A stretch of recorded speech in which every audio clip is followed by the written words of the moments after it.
എന്താണ് ഇവിടെ രണ്ടുപേരും കൂടി പരിപാടി? ഒന്നുമില്ല, ഞാൻ പോവാ. നിങ്ങൾ സംസാരിച്ചു. അവിടെ ഇരിക്ക്. നീ എവിടെ പോന്നു? അല്ലടാ, നീ ഇപ്പോൾ ചോദിച്ചില്ല എന്നോട് എന്തെടുക്കുമായിരുന്നു. അപ്പം നീ ചോദിക്കുമ്പോൾ എനിക്ക് സത്യം പറയേണ്ടി വരും. എന്ത് സത്യം? ഇല്ലടാ, അത് പറഞ്ഞാൽ ശരിയാവൂല. നീ പറ. ഇല്ലടാ, ഒന്നുമില്ല. എന്താണ് ലക്കി? അതൊന്നുമില്ല അറിഞ്ഞു. അത് ഇല്ല, അത് പറഞ്ഞാൽ വേറെ പ്രശ്നമാവും. ലക്കി, നീ ഒന്ന് കാര്യം പറഞ്ഞ. അത് വേറെ ഒന്നുമില്ല, ഞങ്ങൾ പബ്ജി കളിക്കായിരുന്നു. ഇതിനായിരുന്നു ഈ ബിൽഡപ്പ്. ഞാൻ പറഞ്ഞില്ലേ, നീ വെറുതെ നുണ പറയാന്നൊക്കെ പറഞ്ഞത്. വലിയ ഉപകാരം. ഒന്ന് പോയി തരും, ഞാൻ കുറച്ച് സംസാരിക്കാൻ. എനിക്കൊരു സിനിമ കാണാനുണ്ട്. ഏതാ പടം? തലേണ മന്ത്രം. നല്ല പടം. അതെ, ഞാൻ നിന്നോട് വലിയൊരു കാര്യം പറയാൻ വന്നതാ. നീ ഞെട്ടരുത്. നമ്മുടെ അവിനാശം പ്രമിതയും തമ്മിൽ പ്രണയം തുടങ്ങി. ഇന്ന് കെഫേയിൽ വെച്ച് നമ്മളെ കെവിനെ കണ്ടപ്പോ അവൻ പറഞ്ഞതാ. അതിനൊന്നുമില്ല, ഒരു കാര്യം അറിഞ്ഞപ്പോ നിന്നോട് ഒന്ന് പറയണമെന്ന് തോന്നി. എന്താ അറിഞ്ഞു? നിനക്ക് എന്തിന്റെ കേടാ? ഞാൻ രാവിലെ തൊട്ട് ശ്രദ്ധിക്കുന്നതാ ഓരോരുത്തരുടെ കുറ്റവും കുറവും കണ്ടുപിടിച്ച് നടക്കണം. രാവിലെ എന്നോട് വന്ന് പറഞ്ഞു. അത് കഴിഞ്ഞ് ആ പൊട്ടൻ സാമിനോട് പോയി എന്തൊക്കെയോ ചോദിച്ചു. അത് പിന്നെ മണ്ടനായതുകൊണ്ട് അതിനൊന്നും മനസ്സിലായില്ല. പക്ഷെ ബേബി ചേച്ചി ഒക്കെ ശ്രദ്ധിക്കണ്ടായിരുന്നു.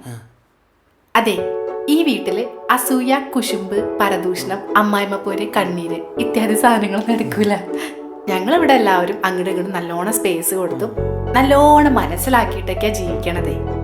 അതുകൊണ്ട് എൻ്റെ അറിഞ്ഞു, ഇനി ഇമാരി കാര്യങ്ങളായിട്ട് ഇങ്ങോട്ടും വന്നാല് നിന്റെ തലമണ്ടിടിച്ച് പൊട്ടിച്ച് കൂടത്രക്കാർക്ക് കൂടത്രം ചെയ്യാൻ കൊടുക്കും ഞാൻ. Sorry sorry. എന്താന്നും മിണ്ടാത്ത? ഇവനെ നാട്ടിൽ പോയി 10-12 ദിവസം അമ്മയോടൊപ്പം നിന്നിട്ടേ മെഗാ സീരിയൽ ഒന്നും വിടാതെ കണ്ടതിന്റെ ഹാങ് ഓവറാണ്. കള്ള, നീ ഒളിഞ്ഞെന്ന് കേൾക്കായിരുന്നു അല്ലേ? നീ ആ പൊട്ടാൻ സാമെന്ന് വിളിച്ചപ്പോൾ എന്താണെന്ന് ശ്രദ്ധിച്ചാണ്. ഞാൻ അവിടെ വരെ ഇരുന്ന് സിനിമ കണ്ടോണ്ടിരിക്കായിരുന്നു. ശരി, സോറി. സാരില്ല. പിന്നെ ഇനി ഇതുപോലുള്ള കാര്യങ്ങളൊക്കെ ഉണ്ടാവുമ്പോ ആദ്യം എന്നോട് ഒന്ന് പറയണേ. എന്നിട്ട് അവിൻ പ്രതിമയും ബാക്കി പ്രതിമയല്ല, പ്രമിത. പ്രതിമ. അപ്പൊ നമ്മൾ എന്താണ് പറഞ്ഞു വന്നേ? അപ്രമിത. പ്രമിതയുടെ മനസ്സിലുള്ള കാര്യങ്ങളൊക്കെ കിട്ടി പറഞ്ഞല്ലോ.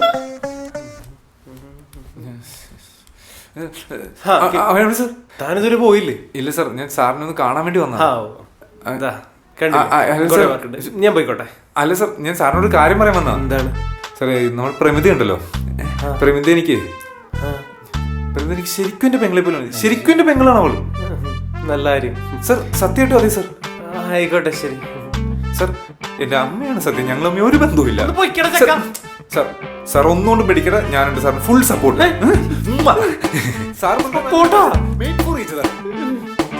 പെണ്ണെന്നെ കൊണ്ടേ പോകുള്ളൂ. സമ്മതിച്ചിട്ടില്ല.